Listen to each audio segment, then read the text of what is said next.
Terima kasih Zafli di Angkasa Puri. Salam sejahtera dan salam satu Malaysia.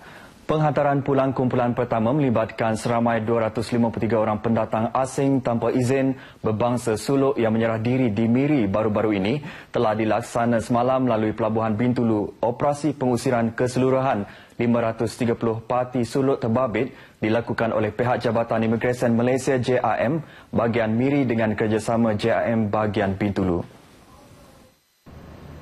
Ketua JIM bahagian Miri, Roy G. Fender Entusa, ketika ditemui di Pelabuhan Bintulu, menjelaskan operasi itu sepatutnya dilakukan di jeti Lembaga Sungai-Sungai Sarawak, LSS, Estate Industri Piasau Miri pada Rabu lepas. Penghantaran ini sepatutnya dilakukan semalam di Miri. Akan tetapi keadaan cuaca tidak mengizinkan kita untuk membuat pemindahan itu ke kapal Khedimah di perairan Miri. Perjalanan kita daripada Bintulu akan terus ke Sandakan, mengambil masa 2 hari. Di Sandakan, parti ini akan diuruskan oleh pihak JIM Sabah dan Majlis Keselamatan Negara bagi penghantaran menaiki bot ekspres ke Zamboanga, Filipina. Selain 17 anggota JIM Sarawak menyertai pelayaran tersebut, turut serta seorang pegawai perubatan dan 2 orang pembantu perubatan dari Hospital Miri. Pelbagai agensi lain seperti Penjara Miri, Agensi Penguatkuasaan Maritim Malaysia Bintulu dan Miri, TLDM, JPAM, Jabatan Kesihatan Malaysia, Rela, Polis dan Pelabuhan Bintulu turut membantu operasi tersebut. Kumpulan kedua berbaki 277 orang lagi juga dijangka dihantar melalui Pelabuhan Bintulu pada 21 Jun nanti. 5 buah keluarga yang terjejas akibat kejadian kebakaran di Kampung Selipar Putus Kuching pada petang Rabu lepas telah mendapat bantuan sumbangan barangan keperluan asas daripada tabung Baitul Mal Sarawak bagi meringankan beban mereka. Majlis penyampaian sumbangan itu telah disempurnakan oleh Ahli Dewan Undangan Negeri Adun Demak Laut Dr. Hazlan Abang Hibni bertempat di Surau Darul Hajat, Kampung Selipar Putus Kuching petang semalam. Dalam ucapannya, Dr. Hazlan memberitahu setiap keluarga yang terlibat telah pun ditawar penempatan di flat Taman Sepakat Jaya buat sementara waktu. Tambahnya, perancangan asal bagi projek tersebut turut melibatkan pemindahan 9 buah keluarga dari Kampung Selipar ke Taman Sepakat Jaya. Ia bagi memberi laluan kepada pelaksanaan fasa pertama projek itu. Jelasnya, penduduk terjejas ini kemudiannya akan dipindahkan ke Pangsapuri baharu tersebut bersama penduduk-penduduk lain kampung tersebut sejurus ianya siap dibina nanti. Dr. Hazlan juga berkata projek pembinaan 3 buah Pangsapuri 10 tingkat di bawah skim perumahan Mesra Rakyat akan bermula selepas perayaan Hari Raya Aidilfitri tahun ini dan dijangka siap dalam masa 2 tahun. Pada majlis itu, beliau turut menyampaikan sumbangan bernilai RM9,500 daripada tabung Baitul Mal Sarawak selain sumbangan daripada Yayasan Kemajuan Insan Sarawak Yakin kepada para penduduk terjejas akibat kebakaran. Dalam kejadian pada petang Rabu lepas, kebakaran dipercayai berpunca dari diterpintas dan telah memusnahkan 3 buah rumah yang menempatkan 4 buah keluarga manakala sebuah rumah lagi berjaya diselamatkan.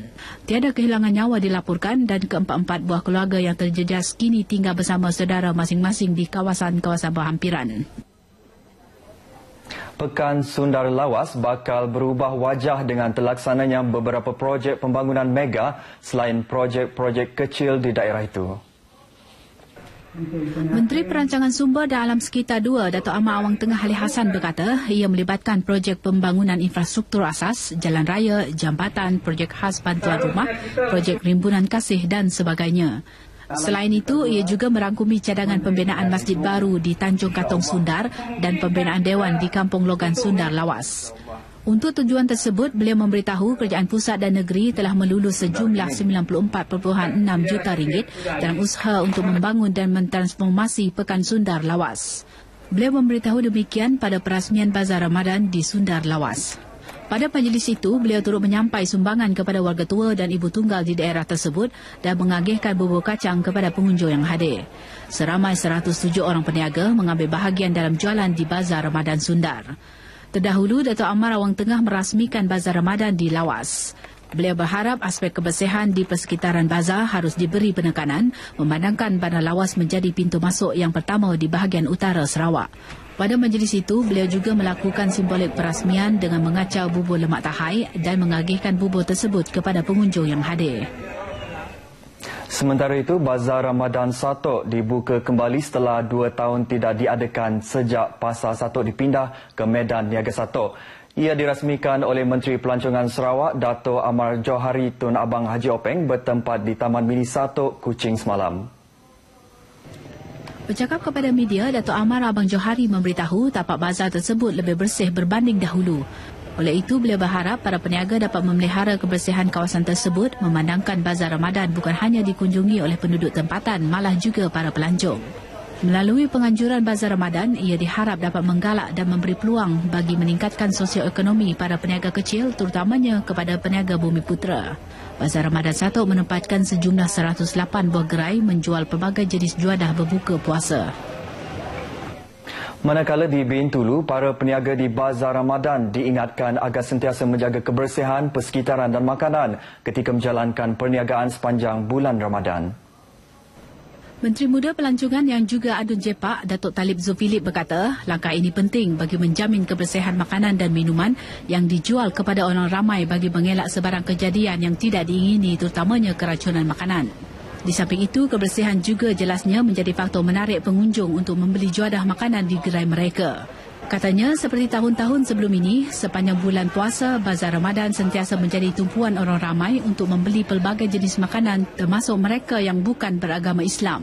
Beliau memberitahu demikian ketika merasmikan Bazar Ramadan Pusat Komersial Asyakirin di Medan Raya di Bintulu. Terdahulu, Pengurus Besar Lembaga Kemajuan Bintulu, Roziah Mursyidi memberitahu Bazar Ramadan merupakan aktiviti tahunan anjuran BDA dengan kerjasama agensi-agensi kerajaan dan swasta berkaitan di bahagian ini. Selain Pusat Komersial Asyakirin, terdapat dua lagi Bazar Ramadan diwujudkan iaitu masing-masing di dataran Esplanade dan Pusat Sukan Kidurong. Pada tahun ini, pihaknya telah menyediakan 163 lot atau gerai. Pada majlis tersebut, Datuk Talib menyerahkan apron dan kad niaga kepada semua peniaga selain turut melawat gerai jualan makanan dan minuman termasuk aksesoris di bazar tersebut.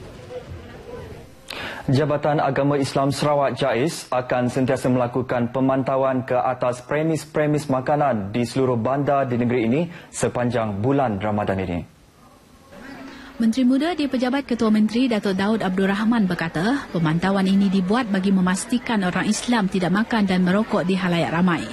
Jelasnya, penangkapan bukan sahaja membabitkan mana-mana orang Islam tempatan yang tidak mengamal tugas mereka sebagai umat Islam, terutama yang makan secara terbuka, malah warga asing beragama Islam juga tidak terkecuali daripada undang-undang negara ini. Tindakan denda sehingga RM1,000 atau 6 bulan penjara akan dikenakan bagi kesalahan pertama dan RM2,000 atau penjara sehingga setahun untuk kesalahan berikutnya. Datuk Daud memberitahu media selepas merasmikan Bazar Ramadan Semarak di Kuching. Beliau memberitahu pada tahun lepas masih terdapat orang Islam yang ditangkap di premis makanan, namun jumlahnya berkurangan sedikit berbanding tahun sebelumnya. Beliau bagaimanapun tidak menyatakan jumlah yang ditangkap. Terdapat 78 buah petak bazar di Bazar Ramadan Semarak yang menjual pelbagai juadah seperti kuih muih tradisional, kuih muih moden, lauk pauk dan minuman. Seterusnya kita beralih ke segmen agenda hari ini.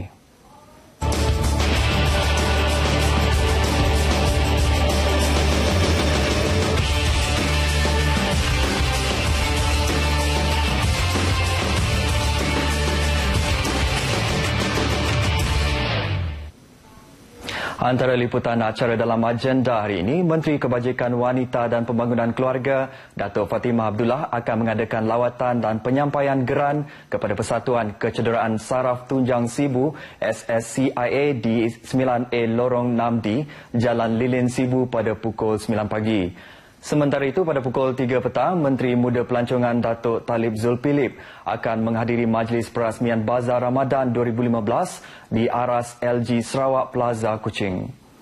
Turut mendapat liputan majlis perasmian pengagihan bubur Mas Jasa sempena bulan Ramadan Al-Mubarak oleh Menteri Muda di Pejabat Ketua Menteri Hal Ehwal Islam Datuk Daud Abdul Rahman di pekarangan Masjid Jamik Negeri Sarawak Petrajaya, Kuching pada pukul 4.05 petang. Demikian antara liputan acara dalam agenda hari ini. Dengan itu, sekian Sarawak Semasa. Berita seterusnya kembali ke Angkasa Puri bersama Zafli. Silakan.